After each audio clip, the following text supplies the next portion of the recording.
ما تحطيش نفسك في خانة الجدعنة وفي الاخر تزعلي. يعني ايه؟ يعني ما شيلش الحاجة اللي المفروض جوزي هو اللي يشيلها. لما الباب يخبط مش انا اللي افتح، طالما جوزي في البيت هو اللي يفتح. ما يجيش صنايعي كده هيعمل حاجة في الشقة وانا اللي اقف معاه. لا، ده انا ب100 راجل. لا، انت مش ب100 راجل، انت ست.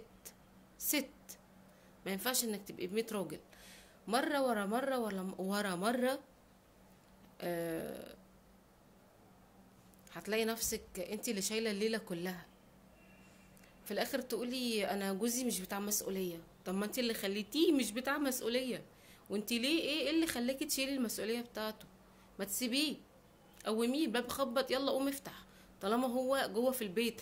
حتى لو نايم انا لما الباب يخبط وجوزي نايم، لو هو ما قامش من نفسه اروح اصحيه. الباب بيخبط، قوم افتح الباب.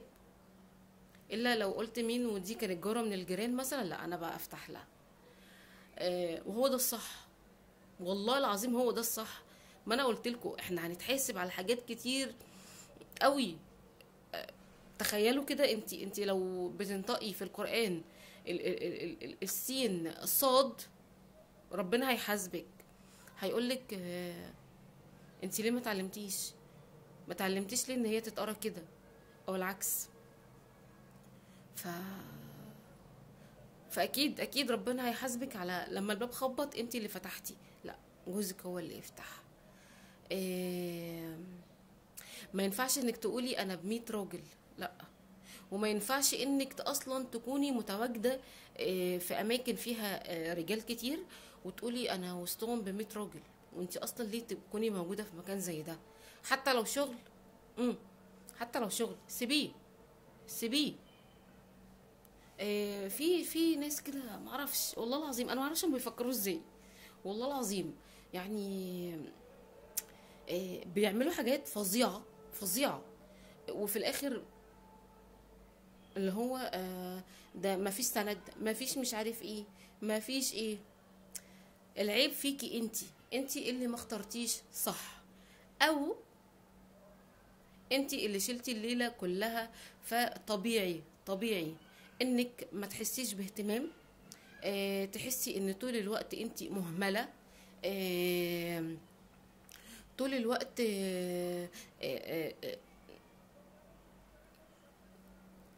مش لاقيه اللي انتي عايزاه.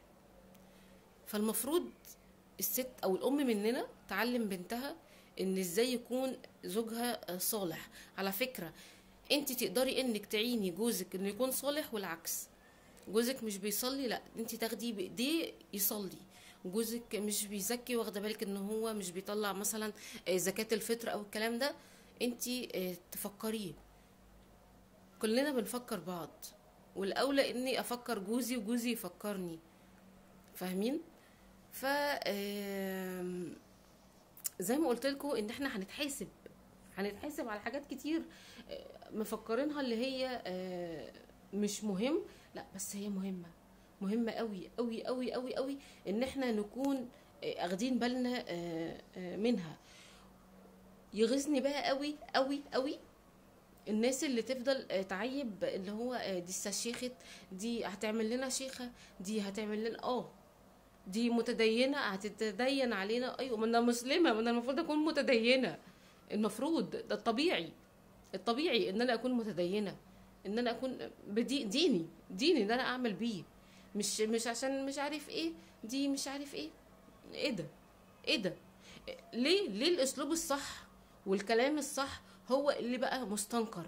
ليه؟ وليه الغلط بقى عادي؟ ليه انا لما اشوف واحدة عريانة اللي هو عادي، ولا اشوف واحده لابسه محترم اللي هو مش عارف ايه ده، دي ممكن تكون اخلاقها زباله؟ لا، لا، الزباله هي اللي لابسه كده. كل اناء ينضح بما فيه. طالما جوه كويس هيبان على شكلك. انا لسه من كام يوم جايه هنا عند بابا، اقسم بالله شفت واحده ربنا يهديها، هي لابسه طرحه اي كلام. اقسم بالله والله العظيم انا لما شفت البنطلون اللي هي لابساه انا اول حاجه قلت دي ناس تلبس الجيبه. شفتوا لدرجه ايه؟ ربنا يهديها، ربنا يهديها. ف... مش عارفه انا غيرانه قوي على ديني قوي. يعني احنا مثلا لو طبقنا، لو شلنا فكره ان هو كل واحد حر، ومسكنا كل واحده لابسه كده، لا يا بنتي انت لازم تلبسي اللبس ده، انت لازم تستري نفسك، لازم مش عارف ايه. انما اغلب لا احنا حرين، احنا مش عارف ايه. ايه القرف ده؟ ايه ده؟ والله حاجه تضايق، حاجه تضايق اقسم بالله. إيه، انا نفسي ربنا يرزقني ببنت، نفسي والله العظيم. يعني اللي هو بصوا، مش عارفه انا هعمل معاه ايه. يا رب. انا هنهي بقى لحد هنا علشان عايزه اروح، لان انا عند بابا ويفكروا في الكلام ده كويس. مش عارفه، حاسه ان انا اعيط. لازم نكون عندنا غير على ديننا اكتر من كده. يعني اقلها المقربين، لو في واحده قريبه منك لبسها نوعا ما مش حلو، فانصحيها. على الاقل تكوني عملتي اللي عليكي. بس اشوفكم بقى ان شاء الله في فيديو جديد. السلام عليكم ورحمه الله وبركاته.